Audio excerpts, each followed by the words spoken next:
Jean-Philippe, thank you for being here today. Well, thank you for having me, and Yeah. thank you to Loop and my friends Jean-Claude and Isabelle. And I mean, we just had the first collector speaking, and I want to hear about your collection, which also has a non-profit status, I think. So, kind of, when did you create this, and how did this get created? Well, it wasn't as such created. I was struck at the age of 20 I was visiting a museum in the Netherlands. I was touring and cycling with my girlfriend then, and we went to the Müller Museum, and that was many decades ago. And I was suddenly struck by this combination of nature and an amazing collection, and in particular one piece, which was a sculpture. Well, I didn't know it was a sculpture. It was an installation, all painted in black. And it so happened that it was a major work by Louise Nevelson. And this is how I was sunk into the contemporary art world. So it goes back. And since then, I tried to educate myself with art. And because I've seen art in my family, but it was more traditional. And it was art which was there on the wall because, well, it means you had to have art, but not necessarily your passion as finding new artists and emerging artists. And that really triggered it. And so, as I said, I educated myself by going to museum at the time, familiar myself with non-figurative art, with more conceptual art, with more abstract art, etc., etc. And then life. And so I bought my first piece in 1972. I was a very young man, but already a man. And I think that piece was the origin of a lot of thinking about language and about poetry. So it's, quite brainy. I'm very ambitious, I must say. And I don't know whether I've achieved that. Anyway, that's where we are now. And that, I think, continues as a theme, language, in your art collection? Yes, absolutely. The last piece I bought was at Prix Art Basel. And it was interesting because I had seen an exhibition at CRPC in Bordeaux 3 years ago, and it was an artist who was involved into non-traditional language, which means there were nothing, silence, or there was just signs. And that was a major exhibition about Irma Blanc. And I put a note in my diary and said, well, that would fit in the collection. Because I had owned in the past Écriture muscalinienne de Henri Michaud. And I thought, well, yeah, I need. And suddenly I walked by this booth at Paris Plus, and I saw this old Irma Blanc at a very interesting gallery in Zurich called May 36 that everyone knows. And I thought, it's unreasonable, which meant that, of course, I had set already my eye to buy it. And half the left part of the brain was saying, no, you can't buy that much. And so I said, I'm going to think about it. And I was working with actually a young friend artist, because we'll talk about that, I'm very involved with emerging artists. And he said, well, yeah, it's really cool. I said, no, it's not cool. It's more than cool. And so I went back, negotiated the price, which I couldn't really because it was part of the estate of Irma Blanc. So anyway, it's now in my bedroom. Lucky you. With two other pieces about language is important. And since we're in Barcelona, I'm the lucky owner of a diptych by Ignasi Abali. And there's only two A4 pages. So, and on the left corner, you have one word, and on the right-hand corner of the other piece, you have another word. And word one is invisible, and word two is transparente. And with this, you access what is so important in some part of the conceptual art, that it doesn't strike your eye, it strikes your brain. And that's what the collection is about. It's a journey through the brain and what the artists are trying to say. And when an artist can say that, it really lifts you. And that's what I think collection is about. It's about lifting one thought. So, as Doris said, it's extremely personal, and that's what I'm building, is a very personal story about something which are not immediately visible. So it's also about the absence. But absence is also the presence. In works like Claudio Parmigiani, for instance, which I have, or as I said earlier on, Henri Michaud, which was actually I bought 3 Henri Michaud with my first bonuses in the city of London in 85 or 86. And part of the bonus was put back in the market and sunk with the crash of 87. And part of it was bought in Henri Michaud. So, voilà, to answer your You come from a finance background. Yeah, but that is irrelevant to this discussion. No, but I mean, why I'm asking is because you've kind of, now you tell me you're almost full time on this collection. Absolutely. Yes, so I'm just curious, as we were talking about the typology of collectors, right? Is it the amateur, investisseur, or décorateur? And what's interesting with the conceptual that you're talking about, there is still an aesthetic aspect to how the conceptual and the brain is reached. Yes and no.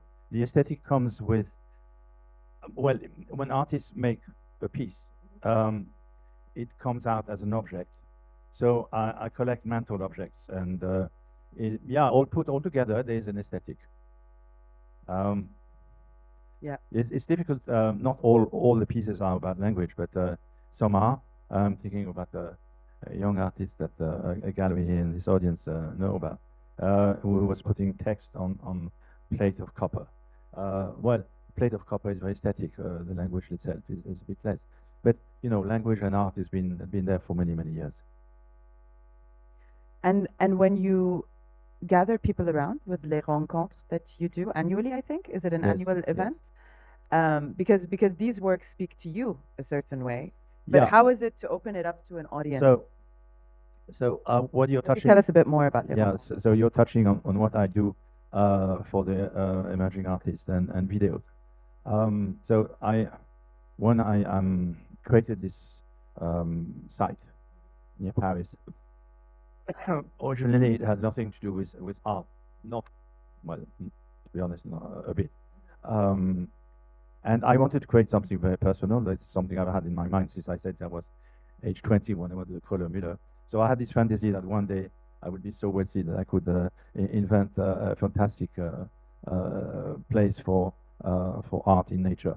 Well, it didn't happen exactly like this, and the place I was thinking about actually I had to sell it, but I kept a little corner of that estate, and and I decided I want to create immediately a personality. I want to create something which is really me for the artist, which has always been interested, be close to the artist, and I say okay, I will put the collection there. I moved everything out of London. That was just the time of Brexit, more or less. So in any case, I would not have stayed really as I had stayed up to then. And I will increase the collection, and I would do a place where it would be for the artist as well. And this is what it's going to be. It became. And I do a yearly event where I promote young or video artists, performances, and artist talk, young artists or developing artists who come and talk about their art which are in the collection, and so it worked, and the audience come from different part of the contemporary art world, among which Contemporary Art Society I'm a member of, and basically it's not a social event. C'est pas mondain. It's not mundane. No, not social, mondain, not mundane. But social. It's actually very serious, but. It's not social. It's really for a public to meet artists which they know or don't know, and to show videos of interest. So sometimes I show a totally unknown artist. Sometimes I show a more known artist. It depends. How do you curate this? Do you have a team working with you? No. I have an assistant. But I'm the curator, and we're far away from finance. I started to curate shows in London about 13 years ago, and I curated what was one Belgian artist, one young English artist, And the second time, it was another British artist and a French artist. I set up places, friends who had galleries, and we set up the show for them. It gave me it gave me incentive and the wish to continue. And in my place, this is what I'm doing. So I select artists I meet that, like David said, when I go and visit artists from space or artist studios, or which I do quite a lot in another capacity, which we may discuss later on. So I do that a lot. And video artists, I go to art fairs and I go to booths and I looked at the work, and that's how I meet the artists. For instance, I met an artist at Salon Montrouge, who I hope is actually showing here, with Nelson Bourret-Carter, and I asked him if he wants to show his work at the next rencontre, which would be 14 to 15 September for those who are in Paris.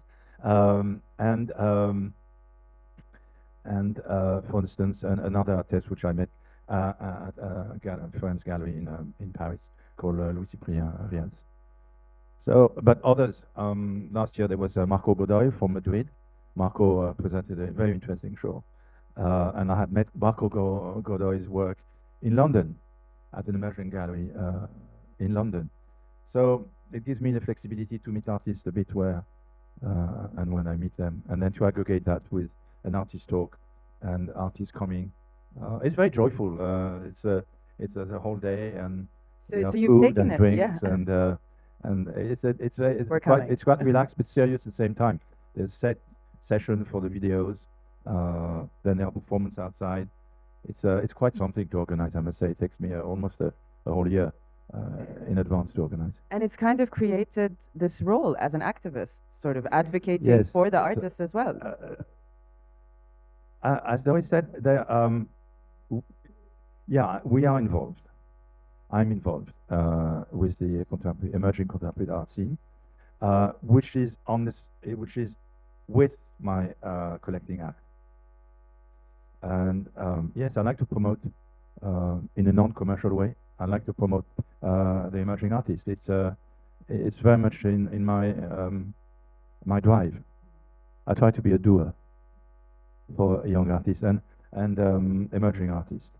It's very fulfilling for them, and as patron, it gives you an extension of the money you give to art society or stuff like that. It's this extension of that action, because just to give money, everyone can give money.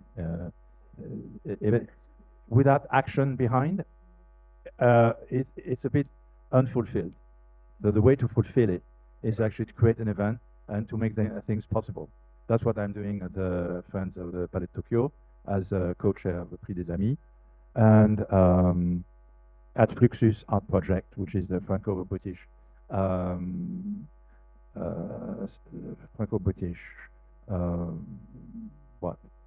organization, is semi-public, where we help define and pay for exhibition of French-based artists or France-based artists into the UK, and British-based artists into France.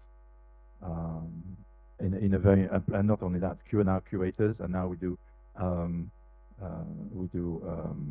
residencies. So has that changed your way of collecting? Because when you first started collecting, like you said, it was a personal, and it's still personal, but I'm just saying that now that it has kind of snowballed into a kind of cultural infrastructure, really, a connection between your collection, the artists, the audience you bring to your artist, the artist placement, the commissioning of work, maybe the way in which direction. Yeah, well, I'll be more humble and modest than that, but yeah, I'm like Monsieur Jourdain, who was doing La Prose sans savoir, and maybe what I'm doing this sans savoir as well. So it's like a mesh. It's like la mayonnaise.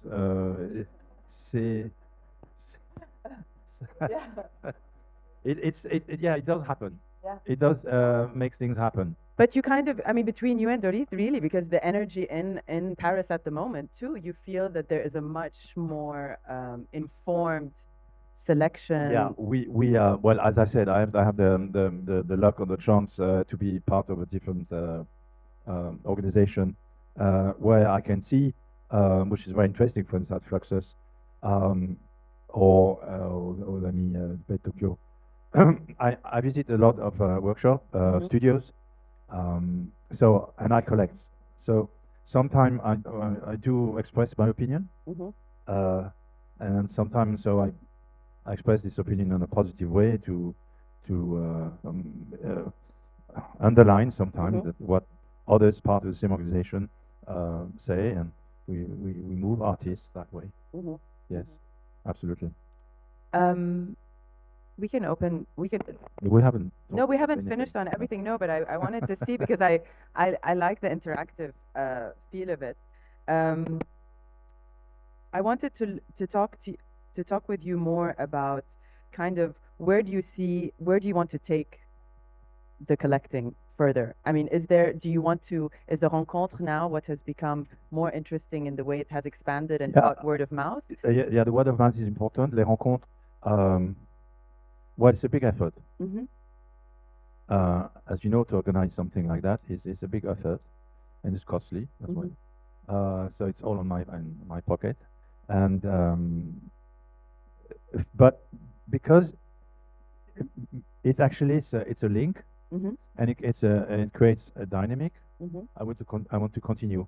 How I expand that might be by bringing some more interesting person than I to talk about some artists. And for instance, last year I did ask a young, very brilliant curator from one of the French art space to talk about an artist I had discovered in London, but is totally unknown in France, and he's from New York, and he's a sculptor, and we had to talk, him and I, about that artist. So that sort of I want to create that continue that dynamic. Yes, absolutely. And for videos, because there are videos artists talking about their work. So the video artists who are coming to talk about their work, is important that they do so. They do so then in 2 sessions. So there are about 45 person sitters in the audience per session. So that's about 90 or 100 people who can see the videos, and then the artists can express their view. So I cannot have 10 video artists, but I usually have 4 or 5. Different lengths of videos. It's also important not to have too long video. How does video fit in, like, to your idea? Because you talk about language, and I'm wondering about have you had video art and shown video art Yes. that's kind of I totally agree with what was said before. As the image is important, but sometimes in a short film, that image in the film expresses something that either the words, like a poem or a painting or an installation, cannot pass through. So that's why it's a video. unique medium. This medium is important, but to be honest, I do not collect, but I promote. It's not the same. Yes, and that distinction is made because of how you show it, or No, it's because. because I simply do not collect videos. But you were telling me about how you've kind of helped in the placement of a lot of video artists in museums and No, I institutions. don't. Well, no. What happened is that I was part of a selecting committee of one of the main prize in France, and during that process, I tried to navigate through the selecting process and make sure that that artist would be part of the nominees, and it did happen. I'm gonna put Raphael's question on. Is there such a thing as the professional collector? Do you consider yourself more professional today than you were when you started? Well, certainly I spend 85% of my time in the art world. That is either visiting studios, bringing friends of Palais Tokyo to visit studios, participating in that and this, coming to Barcelona to talk about this. So yes, I spend 85%. Whether it is professional, I don't know. I would say that it's like the amateur or le cabinet d'amateurs in the Renaissance. We were trying to be as knowledgeable, as professional, but I'm not making any money out of it. So, in a sense of amateur, the noble sense of amateur, not the amateur that does unpick and is not so much knowledgeable. Say more in the old sense of amateur. In that sense, yes, and to be looked upon by your peers as well is important, and that the artists themselves know that when they are talking to you, we are talking the same language. Basically, we are failed artists. On that note, I'm going to open it up to the audience if you have any questions.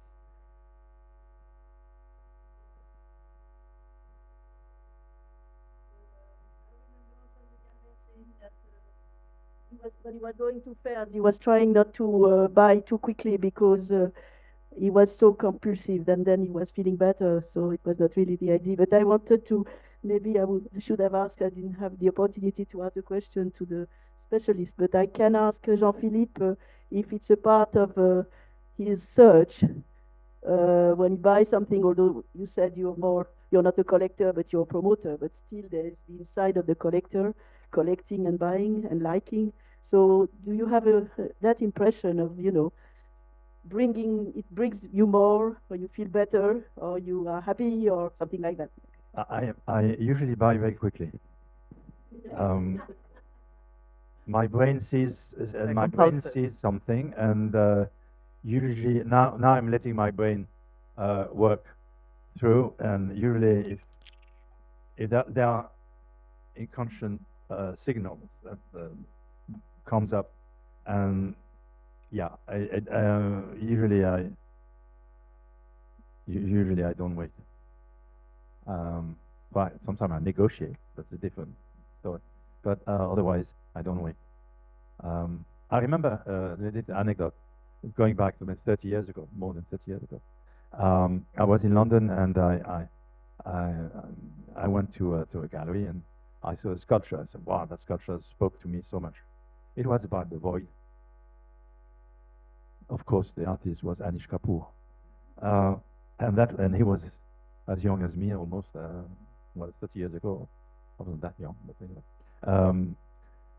And I wanted that piece. It was a fantastic marble, and the price was, I thought, a bit rich. And Listen never was able or willing to give me a discount. I wanted, which would have triggered me to buy the piece. Since then, it's not about price, by the way, but it's about the piece I wanted.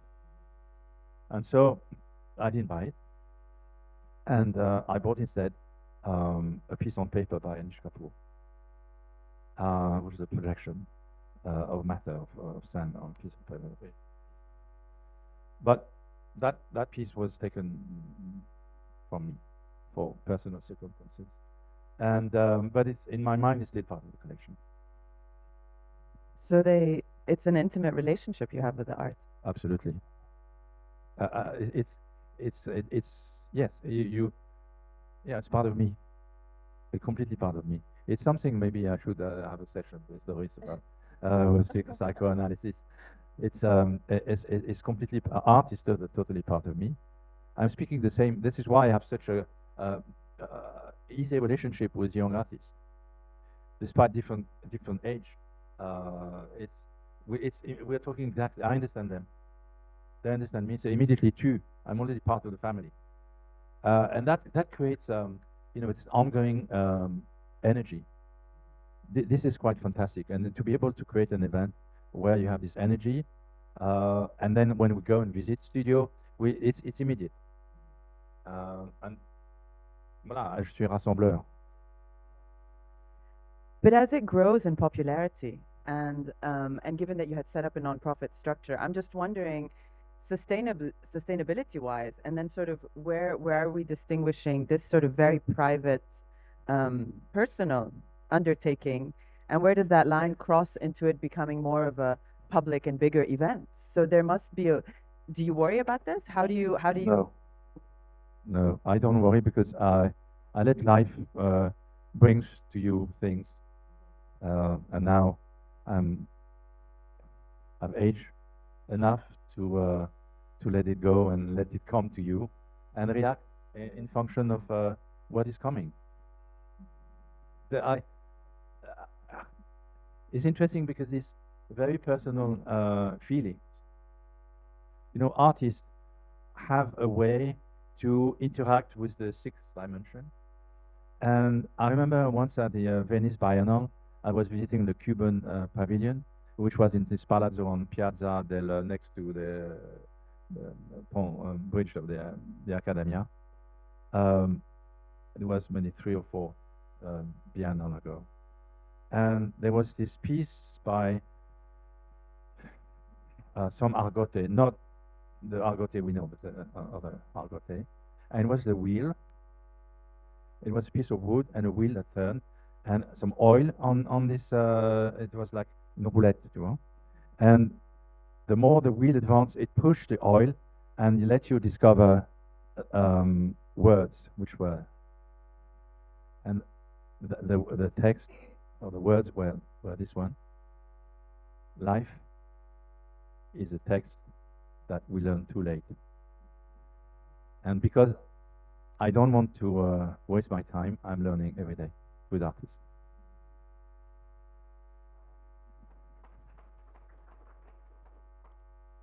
That's very beautiful. Gives another dimension and meaning.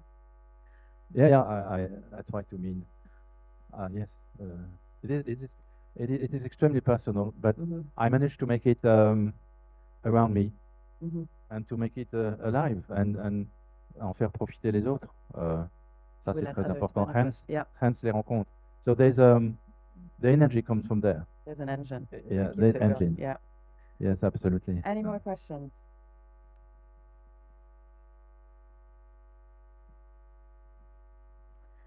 Jean-Philippe, as collectors, I think it's important to think about the artworks we collect, but it's interesting to think about the artwork we miss.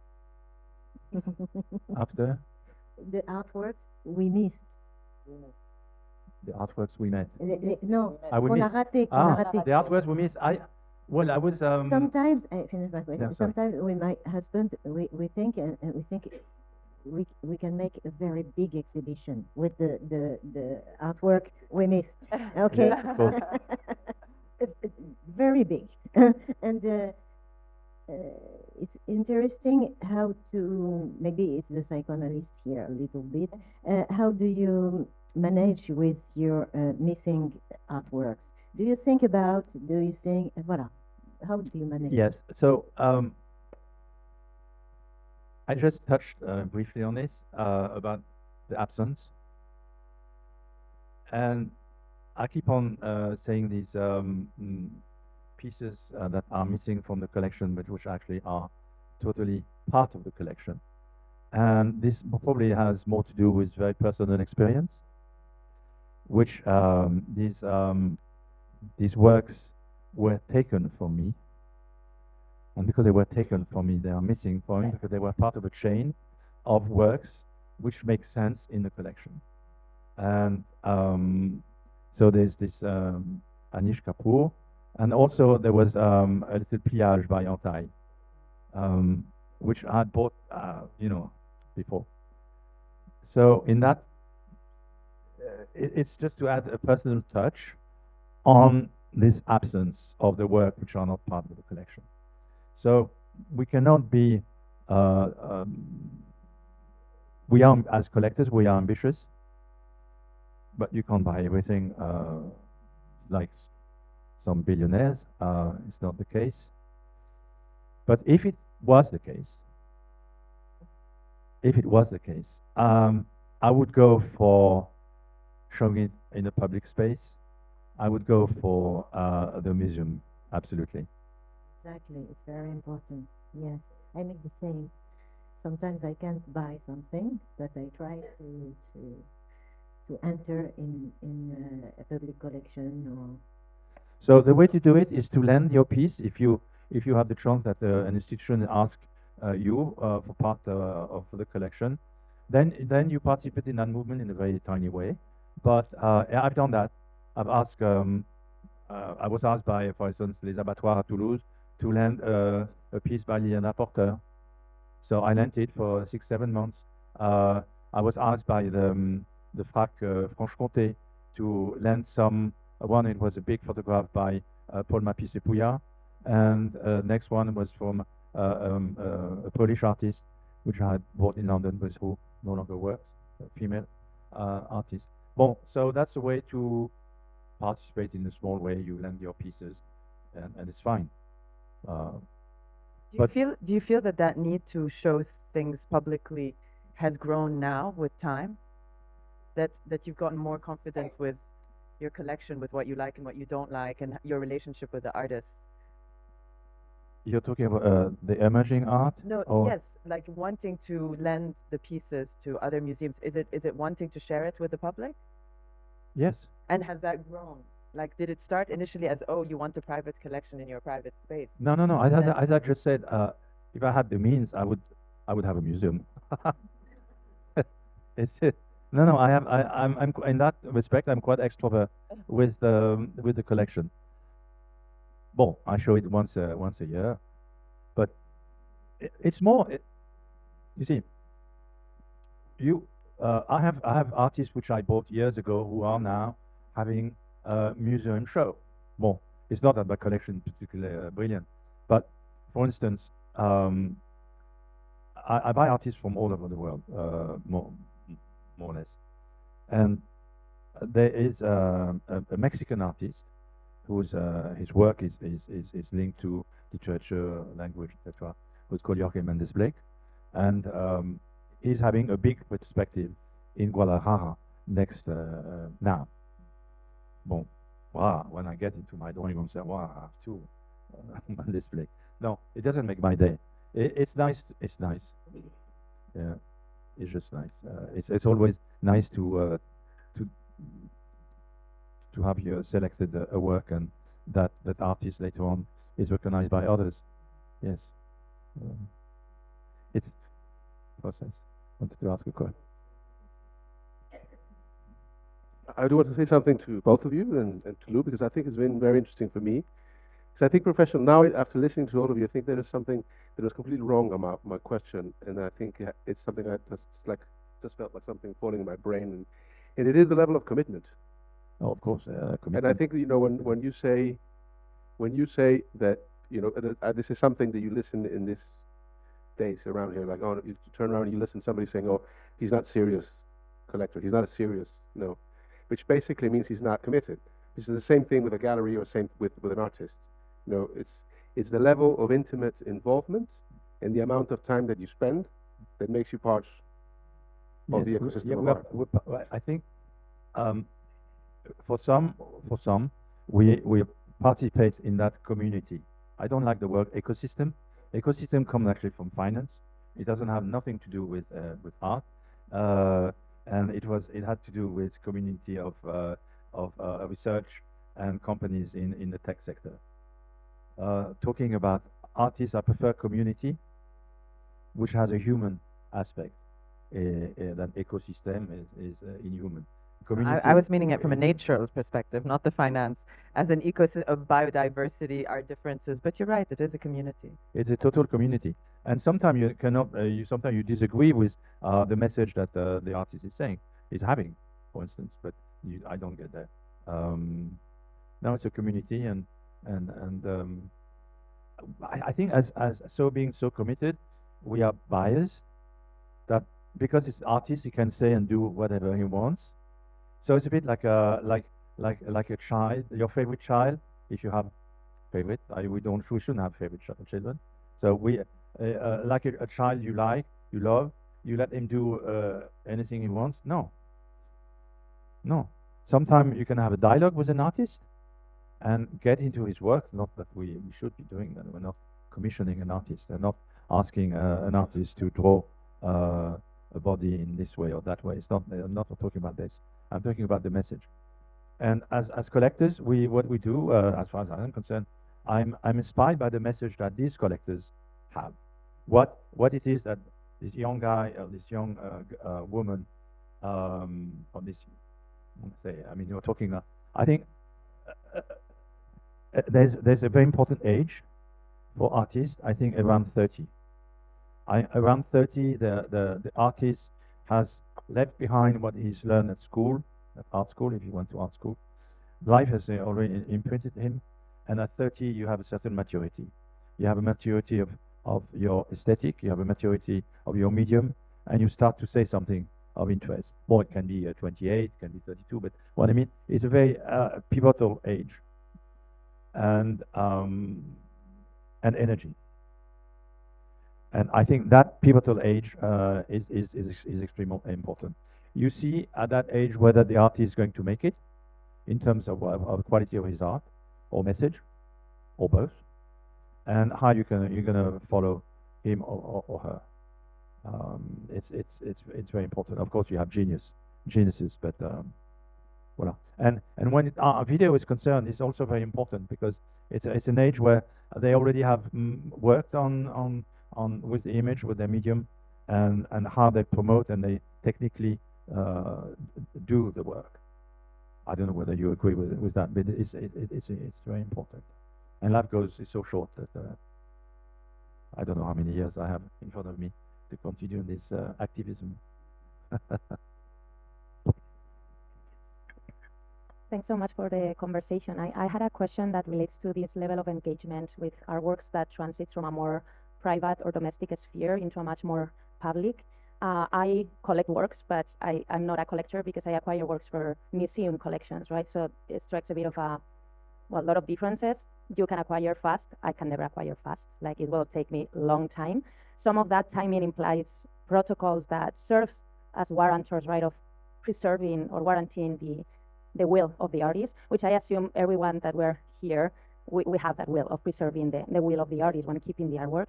But the question comes specifically when we engage with artworks that have a big political load, how that is not only preserved, but also how you facilitate an engagement. And being specific, the question to mind when you mentioned Marco Godoy.